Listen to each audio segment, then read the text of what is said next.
पूर्णमदः पूर्णमिदं पूर्णात् पूर्णमुदच्यते पूर्णस्य पूर्णमादाय पूर्णमेवावशिष्यते। ओम शांति शांति शांति।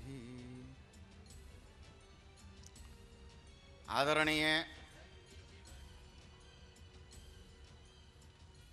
हमारे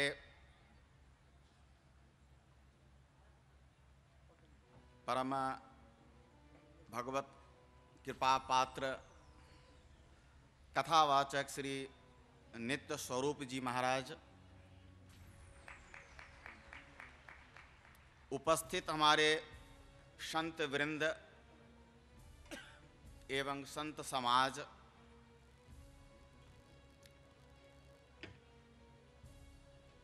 और कथा आयोजक बुधेल गांव माँ गंगा मैया के कृपा पात्र और आयोजक कर्ता एवं इस आयोजन के सदस्य मुख्य यजमान श्री घनश्याम भाई भंडारी, श्री प्रवीण भाई लखानी, श्री नीलेश भाई कोठिया, श्री शंभू भाई मुरारिया, श्री पुरुषोत्तम भाई मुरारिया, आप सभी वास्तव में कथा सुनने वाले तो भाग्यशाली हैं ही, पर जिन्होंने आयोजन किया है वास्तव में वे परम भाग्यशाली हैं, जो आज माँ की गंगा की गोद में, माँ गंगा की रज में बैठकर स्वामी श्री नित्य स्वरूप जी महाराज के माध्यम से कथा का श्रवण कर रहे हैं। और सबसे बड़ी बात यह है कि इस हरिद्वार क्षेत्र में भागीरथी माँ गंगा की गोद में कथा श्रवण करना, कथा तो कहीं भी होती है और भगवान की कथा तो नामस्य राम, भगवान की जो नाम रूप लीला धाम, ये तो चारों नित्य सच्चिदानंद विग्रह हैं। और यदि हम जीवन में एक का भी आश्रय लेते हैं तो हमारा निश्चय ही कल्याण होता है, इसमें कोई संदेह नहीं। लेकिन इस उत्तराखंड के हरिद्वार क्षेत्र में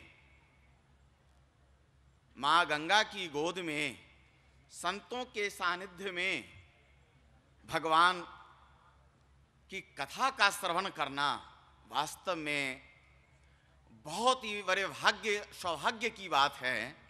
और आप लोग बहुत ही भाग्यशाली हैं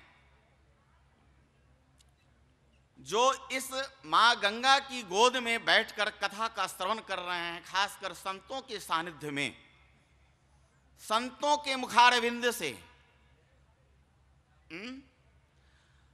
साधारण बात नहीं है।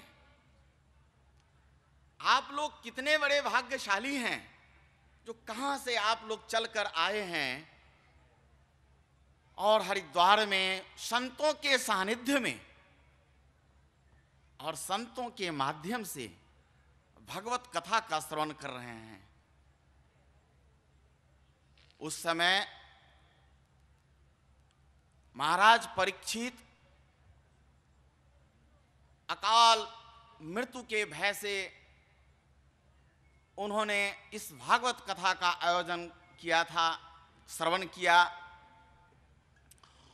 और वे कथा श्रवण कर वास्तव में सशरीर मुक्त हुए।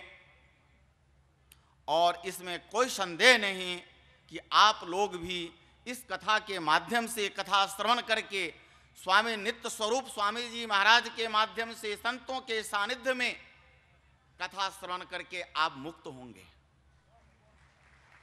आप मुक्त हो गए, इसमें कोई संदेह नहीं है।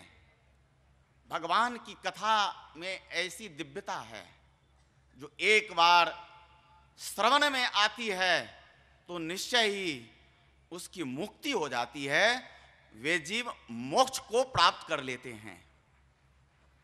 तो ऐसी दिव्य कथा का श्रवण कर आप लोग वास्तव में गुजरातवासी, गुजरात में रहने वाले इतने श्रद्धालु तो वैसे ही होते हैं। आप लोग में मिठास तो होता ही है, भगवान की कथा तो वैसे ही मीठी है, और दोनों का संयोग बहुत ही बढ़िया है। और निश्चय ही भगवान की कथा से जिस तरह से महाराज परीक्षित को सशरीर मोक्ष की प्राप्ति हुई, वैसे ही आप लोगों को भी इस कथा से मोक्ष की प्राप्ति होगी, इसमें कोई संदेह नहीं है। जय श्री राम। बोलिए श्यावर रामचंद्र भगवान की।